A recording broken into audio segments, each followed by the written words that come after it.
John with Thomas Muse Guitars. So I got these two single cutaway style guitars that need binding on them. And sometimes when I get up into that horn, it's very difficult to get the binding to take that shape. I'll show you what I mean. Right up in here, around this horn. I've put heat on it in the past and sort of bent it around, but I feel like using a form would be the best way to go. So to that end, I've made sort of a male and a female pattern, and you could do this yourself. I just sort of chose that part because I want the male part of this to set inside there just like that and to move in. And then I left enough room for the binding.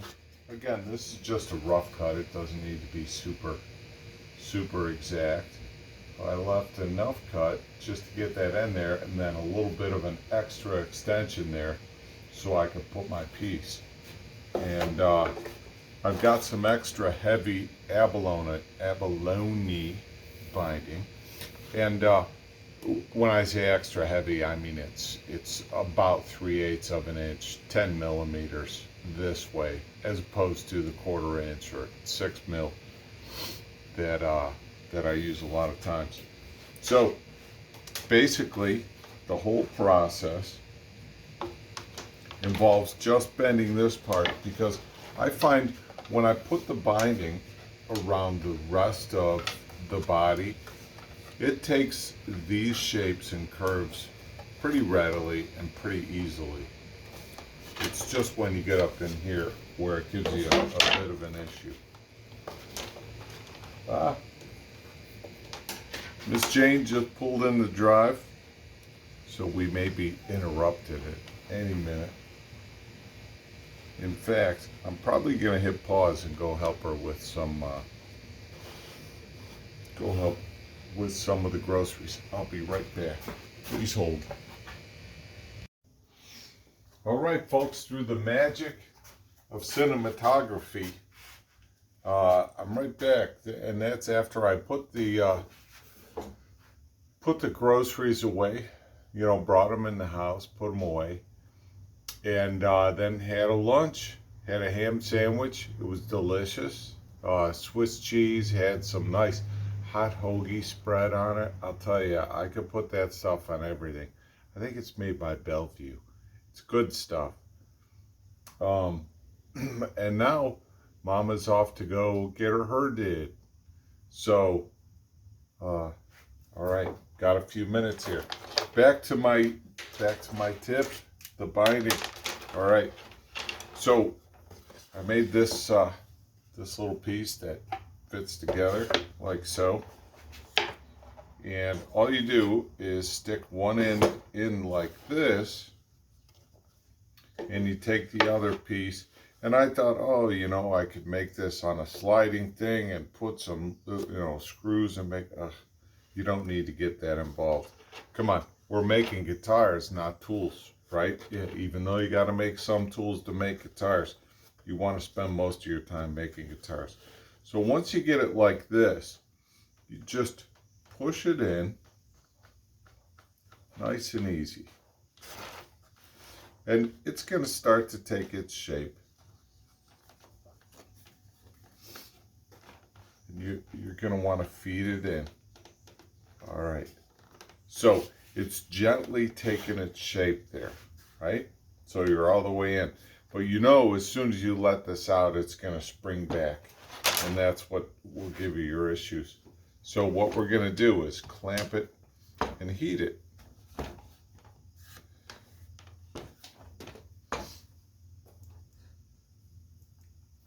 Give it a gentle squeeze there.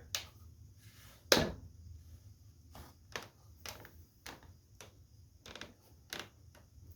we go.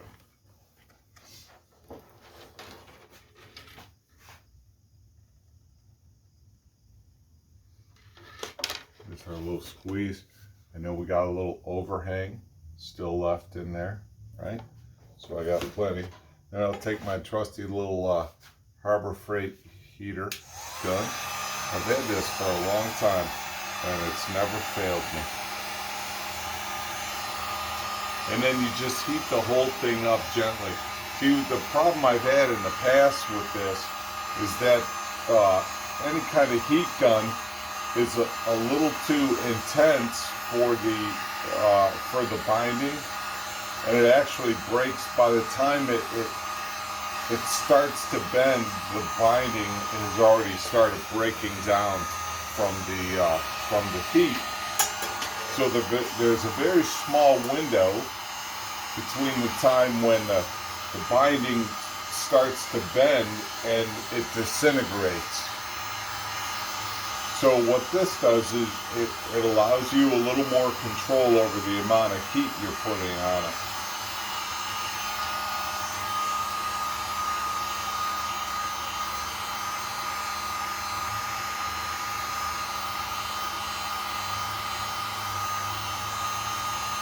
All right, that's about all you need. So I'm just going to allow this to cool for a minute or so. And in the meantime, I'm going to show you another tip. This is a 2-for-1 Saturday. Doesn't happen often around here. All right. So an old tool maker told me this trick, and he'd learned it from a guy that he had worked with. So I don't know, most of you have done this. You've ended up with a tape measure that the tip comes off and it's no longer good. So I rolled this one up and put it up on the shelf. I thought, oh, it'll come in handy for something one day. So here's what you do. You, as accurately as you can, you cut it off in 1-inch increments. And this is a really nice pair of shears. These are made by Wiss, Crescent Wiss. Anyway, get yourself a nice pair of shears. Cut these off at the 1-inch mark, and here's a 4-inch piece, right? Here's a 5-inch piece. 1, 2, 3, 4, 5, 6. Let's make a 6-inch piece. And you can cut these off in whatever increments you feel like. Let's make a little 2-inch piece.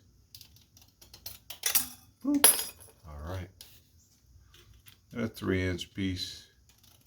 So what you do with these pieces is you can gather them up and put them on your bench.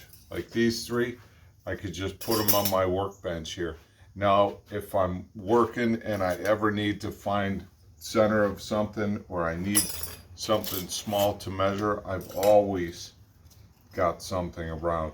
And they work great for shims or little dams if you need to make a dam for some sort of adhesive or epoxy. There's 1,001 uses for these things. And so they take up very little space, and just leave a handful of them in each one of your work areas where you might need to measure something.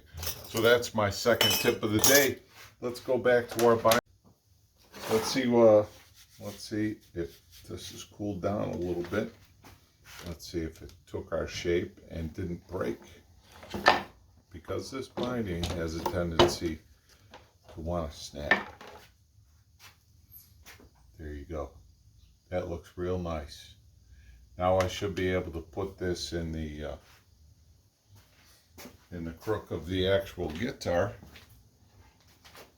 which I have right here.